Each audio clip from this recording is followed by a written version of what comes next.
Comes in from Love Kumar, a 64-year-old retiree with a 35 is to 65 in debt to equity allocation of funds. He wants to know if he should redeem investments from his PMS and invest the same for wealth maximization. He also wants suggestions on mutual fund schemes or options in debt and equity. Well, in my opinion, mutual funds are a superior option to PMS simply because mutual funds are better regulated, they are more transparent, they are less expensive, and they are also much more tax efficient.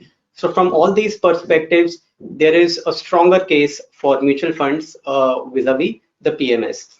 Now, in terms of what kind of funds he should go for, matching to his 65-35 equity debt allocation, the aggressive hybrid funds would fit the bill to keep the same kind of target asset allocation. These are the funds which generally keep their equity allocation in between 65 to 70% and the remaining in debt. And this really is the simplest way to achieve the target allocation that he has been maintaining so far.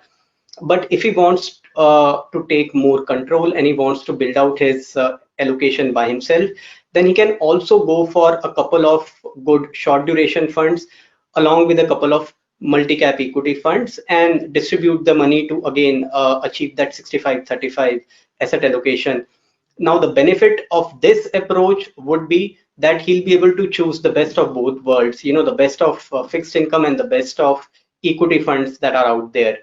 Building it by himself would also give him a little bit of a cost advantage because overall the costs of this allocation would be lower than what he would have to incur on a hybrid, on an aggressive hybrid fund.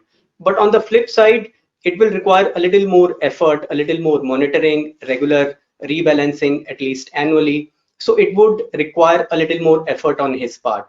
So really he can make his choice between these two. If he wants to go with a simple plan, then nothing beats a couple of good aggressive hybrid funds. But he wants to do it himself, then a portfolio buildup of a few short duration and multi-cap funds can also fit the bill.